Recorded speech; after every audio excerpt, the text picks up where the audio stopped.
RS Praveen Kumar గారు మీరు అంటున్నది నాకు అర్థమైంది. మీరు ఆకునూరి మురళి గారి గురించి మాట్లాడుతున్నారు. నేను సో ఆయనే అన్నారు నా ఇంటర్వ్యూలో ఇదే వేదిక మీద కూర్చొని ఇది అపవిత్రమైన కలయిక అని అన్నారు. సో ఆయనకు కూడా ఇదే చెప్తున్నారా మీరు? నేను ఆకునూరి మురళి గారి గురించి మాట్లాడి నా సమయాన్ని వృధా చేసుకోలేదు, వృధా చేసుకోవాలని అనుకోవడం లేదు. ఆకునూరి మురళి గారి మాటలకు ఎప్పుడు విలువ ఉంటుందంటే వారు రాజకీయాల్లోకి వచ్చి నాతో పాటు నడిచి నేను ఏ వాదాన్నైతే ఛత్రపతి సాహు మహారాజు, మహాత్మా జ్యోతిరావు పులే, సంత్ నారాయణ గురు, డాక్టర్ బిఆర్ అంబేద్కర్ గారు, మానిశ్రీ కాన్షీరామ్ గారు, బెల్లి లలిత, దొడ్డి కొమరన్న, సర్దార్ సర్వాయి పాపన్న, కొండా లక్ష్మణ్ బాపూజీ ఇలాంటి మహనీయుల త్యాగాల ఫలితంగా వచ్చిన ఈ వాదం ఏదైతుందో ఆ వాదాన్ని నాతో పాటు మోసి ఇది ఫెయిల్ అయింది అని చెప్పి ప్రవీణ్ కుమార్ నువ్వు తప్పు చేస్తున్నావు అంటే నేను ఆకునూరి మురళి గారి వ్యాఖ్యల మీద నేను స్పందిస్తా. ఆయన ఒక్కరోజు ఒక పార్టీలో జాయిన్ కాకపోయా, లేకపోతే ఒకరోజు ఒక ఓటు అడిగినోడు కాదు. ఒక బయట నుంచి ఆ కలయిక ఈ కలయిక అపవిత్రం అంటే ఏమర్థం ఉన్నది? దానికి ఏమైనా రాజకీయ అవగాహన ఉన్నదా? ఆయనకు ఒక రాజకీయ లక్ష్యం ఉన్నదా? మీకోసమే మీరు రాజకీయాల్లో ఉన్నారనే, మళ్ళీ నేను కూడా రాజకీయాల్లోకి వస్తే మళ్ళీ 2 వర్షన్స్ అవుతాయనే ఆయన నేను రాజకీయాల్లోకి రాలేదు. ఎందుకు రాకూడదు? అట్టేటప్పుడు రాజకీయ నాయకుల మీద కామెంట్ చేయకూడదు. చేస్తే అంటే అవగాహన లేకుండా రాజకీయ నాయకుల మీద కామెంట్లు చేస్తే దానికి అర్థం ఉండదు. నేను మళ్ళీ చెప్తున్నా, యాక్టివిస్ట్గా బతకడం వేరే, పాలిటీషియన్గా నడవడం వేరే. యాక్టివిస్ట్గా నీకు ఒక దృక్కోణం ఉంటుంది. ఆ దృక్కోణం ప్రజలు హర్షించవచ్చు, ప్రజలు హర్షించకపోవచ్చు. కానీ రాజకీయ నాయకుడిగా నీ దృక్కోణం వేరే అయిపోతుంది. రాజకీయ నాయకుడిగా వేల మంది ప్రజలు, దాని వెనుక లక్షల మంది, కోట్ల మంది ప్రజలు, వాళ్ళను నీకు వాళ్ళకి మధ్యలో క్యాడర్ ఉంటుంది. ఆ క్యాడర్ను ప్రతిరోజు కూడా ఎడ్యుకేట్ చేయాలి, క్యాడర్ ప్రజల దగ్గరికి పోవాలి. అంత ఈజీ కాదండి ఇది. సో బయట నుంచి మాట్లాడడం వేరే, కానీ ఇక్కడ వచ్చి చూస్తే తెలుస్తుంది. ఆయన రావాలి. ఎందుకు ఆకునూరి మురళి గారు రాజకీయాలు అంటే వెనక్కి పోతున్నాడు చెప్పండి మీరు? ఎందుకు ఆయన రావట్లేదు రాజకీయాలు? ఆయన కూడా రావాలి. కాంగ్రెస్ పార్టీలో చేరమని చెప్పండి, కాంగ్రెస్ పార్టీలో చేరడం, లేకపోతే ఆయనకి ఇంకేదైనా పార్టీ ఉంటే ఒక పార్టీ పెట్టమని చెప్పండి. నేను అడిగాను వారిని, మురళి గారు మీరు బహుజన్ సమాజ్ పార్టీ తరపు నుంచి పోటీ చేయండి. వారు అన్నారు, సో నేను రాజకీయాల్లోకి రావాలని అనుకోవడం లేదు. అట్లేటప్పుడు నా మీద కామెంట్ చేయకూడదు. వారు చాలా ఆయనకు అంతో కొంత గౌరవం ఉన్నది, కానీ వారు అనవసరంగా గౌరవాన్ని తన స్థాయిని తగ్గించుకుంటున్నారు. సో నచ్చట మీరు ఆ ప్లేస్కి పోవడం ఆయనకు నచ్చట్లే. నేను ఒక నా మీద బిఫోర్ ఆయన ఏమన్నారంటే, నా దగ్గరకు వచ్చి చాలా మంది నా దగ్గర ఆర్ఎస్పీ కేసీఆర్ మనిషి అంటే నేను అసలు ఎట్లా కేసీఆర్ మనిషి అవుతాడు, ఆయన అసలు కాదు అని నేను చాలా గట్టిగా వాదించిన, కానీ నేను వాళ్ళందరికీ సారీ చెప్పాల్సిన సిచ్యువేషన్ వచ్చిందని చెప్తున్నారు. ఆయన సారీ నా తరపున ఆయన వకాల్తా వచ్చుకొని సారీ చెప్పాల్సిన అవసరం లేదండి. నేను తెలంగాణలో ఉండే 99% ఉన్న బహుజన వర్గాలకు ప్రతినిధిగా ఒక పార్టీలో చేరిన ఒక 2 రాజకీయ పార్టీల మధ్యలో చర్చ జరిగిందండి. ఆ చర్చ అపవిత్రం ఎట్లయితుందండి? నాకు అర్థం కాదు. చర్చ అసలు ఆకునూరి మురళి గారికి రాజకీయ అవగాహన లేదన్నది క్లియర్గా అర్థమవుతున్నది. 2 రాజకీయ పార్టీల మధ్యలో చర్చ ఒక అపవిత్రమైన పని ఎట్లయితుంది అంటే, కేసీఆర్ గారు ఒక పార్టీ అధినేతగా ఉన్నాడు కాబట్టి, ఒక రాష్ట్ర ముఖ్యమంత్రిగా ఉండి ఇప్పుడు రాష్ట్ర మాజీ ముఖ్యమంత్రి అయ్యాడు కాబట్టి నేను ఆయన పూర్తిగా బహిష్కరించి ఆయన ఇంటి నుంచి బయటికి రావాలా?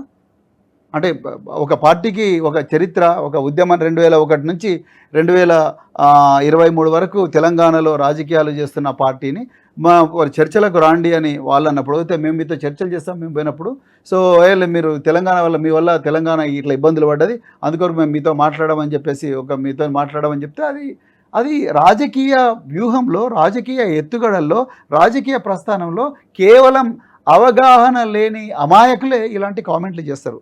ఆకునూరి మురళి గారు అన్ఫార్చునేట్గా, దురదృష్టవశాత్తు ఆ అమాయకుల జాబితాలో చేరిపోయాడు. అంతకన్నా ఎక్కువ నేను కామెంట్ చేయలేను వారి మీద. సో లేకపోతే గాడిద అనడం ఏంటి, లేకపోతే గుర్రం అనడం ఏంటి, ఆర్ఎస్పీ నువ్వేంది పోలీస్ బాసు, అవసరం అనండి వారికి?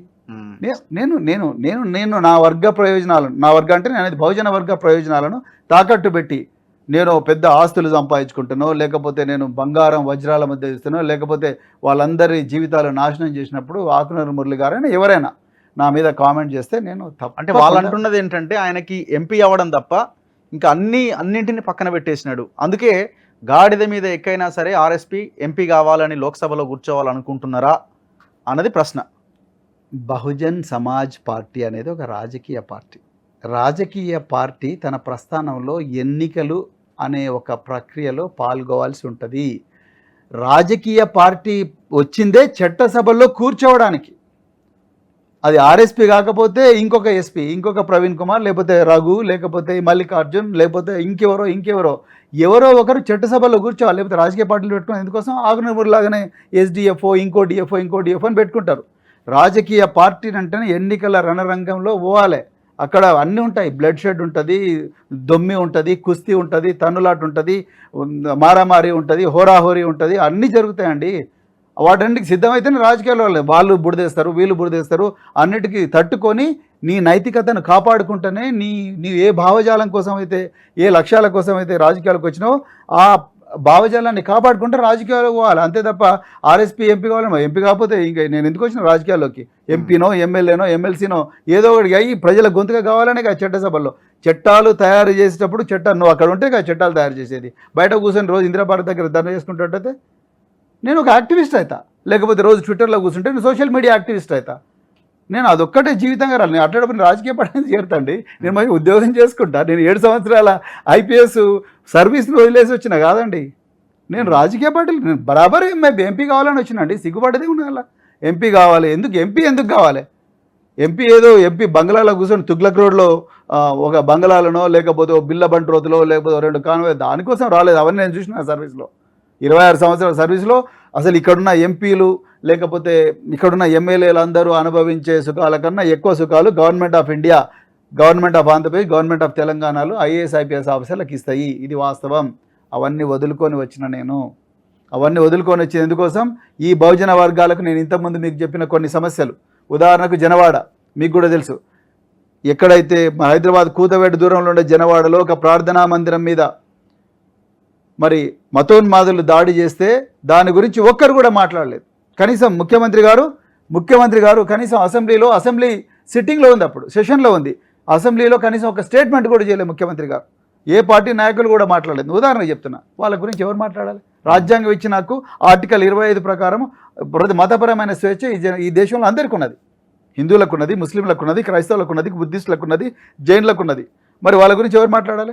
నేను బరాబర్ ఒక మెంబర్ ఆఫ్ పార్లమెంట్ గానో, మెంబర్ ఆఫ్ ఎమ్మెల్యే గానో, ఎమ్మెల్సీ గానో మాట్లాడాలని రాజకీయాల్లోకి వచ్చిన. లేకపోతే నేను కూడా ఒక స్వచ్ఛంద సంస్థ పెట్టుకొని నడిపించడం కదా. అసలు నేను ఎంపీ కావాలని అనుకోవడం నాకు లేకపోతే నేను రాజకీయ పార్టీలు ఎందుకు వస్తానండి? బరాబర్ కావాలి, నేను బరాబర్ ఎమ్మెల్యే కావాలి. ప్రజలందరినీ కోరుకుంటున్నాను, దయచేసి మీ బిడ్డగా, మీ గొంతుకగా నన్ను ఎంపీగానో, ఎమ్మెల్యేగానో చేసి పంపించండి. అదే నేను సిర్పూర్లో చేసిన.